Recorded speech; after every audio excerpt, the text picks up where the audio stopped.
नित्यानन्दकरी वराभयकरी सौन्दर्यरत्नाकरी निर्धूताखिलघोरपावनकरी प्रत्यक्ष माहेश्वरी प्रालेयाचलवंशपावनकरी काशीपुराधीश्वरी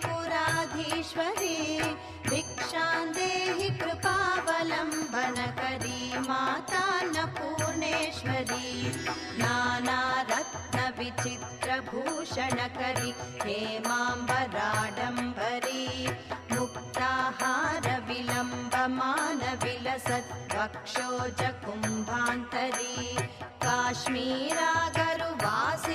रुचिकरी काशीपुराधीश्वरी भिक्षां देहि कृपावलम्बनकरी मातान्नपूर्णेश्वरी।